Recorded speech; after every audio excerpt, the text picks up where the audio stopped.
Sveiki, mes esame projektas Keliautojų nameliai. Tai toks bendruomeninis socialinis projektas, kurio metu mes, didžiulis būrys savanorių, virš 120 žmonių prisijungusių, renovuojam, remontuojam namelius Lietuvos regionuose, kurie yra tušti, apleisti ir paverčiam juos tvaraus turizmo stotelėmis. Kodėl sakau tvaraus turizmo? Todėl, kad tokius namus tvarkydami mes suteikiam jam antrą šansą gyventi. Tos medžiagos, kurios buvo panaudotos to namo statyboje, vėl yra įveiklinamos.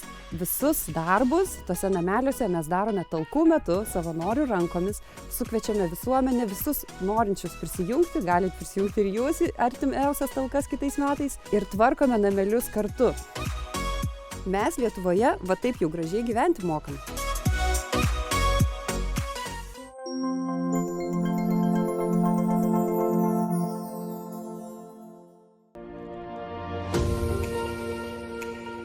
Mums labai rūpi Lietuva ir mes per dviračių sportą norime, kad kuo daugiau Lietuvos žmonių, moterų, vaikų, šeimų, vyrų būtų laimingi ir sveiki.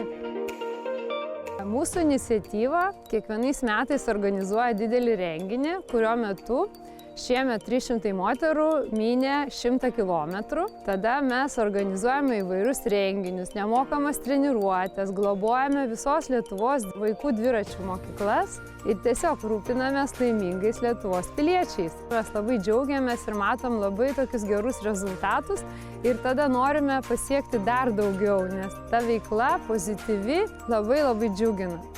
Mūsų iniciatyva gyvuoja daugiau negu 8 metus ir mes visas surinktas lėšas skiriame labdarai. Kas beatsitiktų gyvenime, stenkimės likti pozityviais ir mylėti savo gimtąją šalį.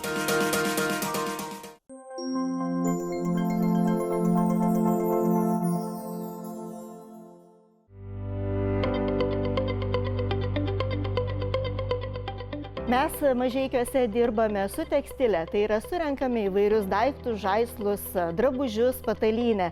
Ir dirbdamos su tekstile mes turime galimybę padėti žmonėms, kurie yra ištikti krizės. 2,5 metų dirbame ir su pabėgėliais iš Ukrainos, subėgusiais žmonėms nuo karo.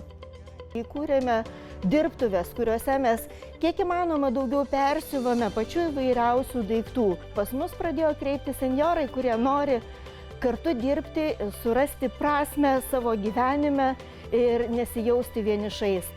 Ačiū visiems, kurie palaiko mūsų iniciatyvą ir mes visada sakome, rytojus prasideda šiandien.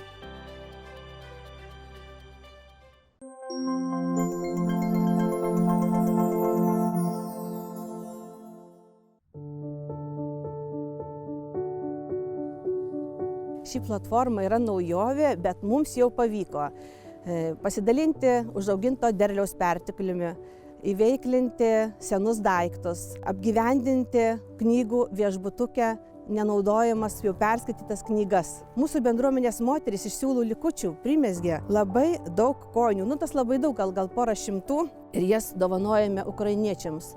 Budrių bendruomenės turgelėje paskelbus apie tai, kad norėtumėme įveiklinti nenaudojimus indus, mes jų gavome tiek, kad dabar nenaudojame vienkartinių indų bendruomenės renginiuose ir juos naudojame mūsų renginiams. Kaip ir mus sako, darbai daros, kai juos darai.